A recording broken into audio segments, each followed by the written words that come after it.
in accordance with the international trade law and sound environment living. right. So, what are the issues, real issues in this land? Okay, so And how do you think that there is clash of interest? right. So primarily, the World Trade Organization recommends a free trade regime that goods of a particular country should not be at any particular disadvantage in another country, and no discrimination should be done. Now, this is the general principle of the WTO. But They speak of non-discriminatory treatment. yes. So now what, this is the, as I said, this was the general rule of the WTO. Now the WTO within its scheme of things in the GATT provides an exception clause. The exception clause is Article 20D of the GATT, which provides that if a particular domestic content requirement or policy is done which favors a particular national product, then that should be in accordance with the domestic law of the land and it should not be in derogation of the GATT. Also, the necessity and essentiality of these functions need to be seen.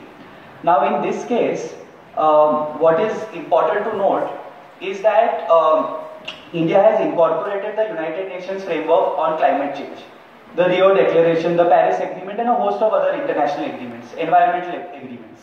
Now, in order to successfully accomplish the targets which are imposed on India through these agreements, India needs a domestic content requirement policy, primarily because energy security cannot be achieved if we don't have domestic production.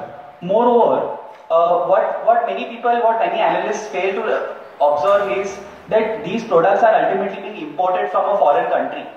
What about the fossil fuel costs which take place in importing these products? That is one aspect which is ignored.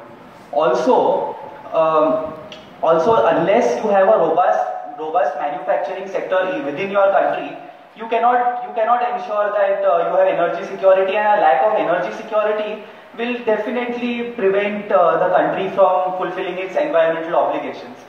And this also is provided under the GATT. How will you reconcile this? Reconciling this would primarily entail, see, in this particular instance, the WTO appellate panel did not take these concerns into account. So what they did is, and I will quote the relevant para in fact, what they did is that they acknowledged all these points which were contended, which I have said right now are the same points which were contended before the panel. But they said that all right, that these particular provisions are there, and I agree that under the exception clause we are bound to admit it. But these laws should have a direct effect in your country, in the sense that the international obligations which you are incorporating, they, according to their wisdom, said that they were not directly applicable in India, which in my humble submission they have erred. Simply because we have the National Electricity Act, we have the National Action Plan on Energy, and these all are executive actions which have incorporated all of this. And the WTO admits to that, but then without reasoning this, says that we don't accept it. So, which is an inherent contradiction in their very judgment. That at one point you say we agree to this, all of this is correct, we are bound by an exception clause, but we don't accept it, and that is an unreasoned order, and because it's an international tribunal. Yes. Of the paper. So, Prime Minister Narendra Modi, by heading and founding the International Solar Alliance and ratifying the Paris Climate Agreement, has made India's commitment towards tackling climate change and its desire to not shy away from taking the leadership mantle aptly clear. It is pertinent to note that this dispute marked the first time that a World Trade Organization member used climate change imperatives to justify an alleged violation. The WTO's interpretation of Article 20D of the GATT in particular goes on to lay an unhealthy precedent, in my opinion, of not taking into account massive environmental concerns of developing nations. The WTO's rejection of India's contention deals a heavy blow not only to India's attempts to move towards sustainable clean energy, but also towards the global movement and particularly developing countries. It lends weight to the argument that hardened trade ideologies outweigh climate change concerns time and again. By forcing Western technologies down the throat of developing countries, the World Trade Organization has acted in a manner that may at best be described to be colonial and high-handed. the WTO has conveniently turned a blind eye towards the fact that India is not the only country to have imposed a domestic content requirement. It conveniently ignores that countries like Germany, Denmark, China, Spain owe success of their renewable energy programs primarily due to the imposition of a DCR when their programs were at a nascent stage.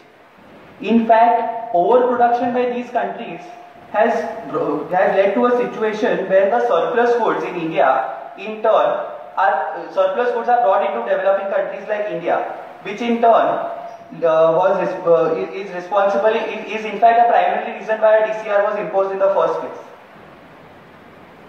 Moving on, the fact is that the developing countries need some special help, some special treatment. Absolutely. It is primarily because at one point you impose obligations on developing countries that you all have to meet unrealistic environmental obligations, and then you all don't have the larger heart to provide them certain measures. Now, I needed to point this out that it is not very well known, but the United States even now gives subsidies to the tune of $40 billion for promoting renewable energy within their country. But when it comes to countries like India, they don't. In fact, one thing which I needed to point out again, India was well within its right to impose an anti-dumping duty. In fact, the Director General of Anti-Dumping Duty has recommended it. But that was around the time President Obama visited India, and as a goodwill gesture of Indo-US relations, the anti-dumping duty was waived off. And a DCR is primarily like a reservation. Now, when we have an affirmative action policy in India for the lower caste, this in fact is somewhere having parallels that we may not be lower in stature, but we are definitely lower in capabilities as of now, and we need some specific treatment. You had a renewable energy program for developing countries cannot be. Absolutely. There are two competing values. One, pro-environment benefit. Absolutely. And another, the necessities of the developing countries. Absolutely. Moreover, apart from these factors, let's take environment on one side. Even the WTO preamble's first recital says that if a country is promoting a particular policy which will lead to larger economic gain in that country, which in this case it would, then the WTO is duty bound to provide an exception. They have ignored all these things and much more. What they do is they don't positively promote the renewable energy sector in the developing countries. What they do otherwise is they buy out their problems of whatever problems the developing countries have when they have contracts for removing or reducing the carbon footprints of these countries. Absolutely. Who are owning them. Absolutely. So they do it, but they do it under a different condition. Yes. And where there is politics of highest level. Yes. Yes. So you are denying it at the same platform, and you are doing it at the same platform, the Yes. same thing. Yes. However, the terms and conditions change. Which is absolute hypocrisy in my opinion. Yes. So you think that WTO, role of WTO is not very much conducive for the developing countries? Absolutely. In fact, I have had the opportunity of interning with the office of the Speaker of the Lok Sabha. So, a discussion pertaining to this was that WTO in fact has become a body which promotes backdoor colonialism somewhere. And the WTO is very heavily US dominated. That is dominated by the developed countries. By the US lobby in particular. And developed countries, US and their allies. Hence, we have a journey from WTO to BRICS. Absolutely. Also, the International Solar Alliance was launched with that, keeping that in mind. In fact, this particular judgment has been highlighted by the government of India in all developing countries, including Bangladesh, Pakistan, Sri Lanka, and a consensus is being developed that something needs to be done. We cannot take this line down beyond a point. Yes. Okay, thank you so much.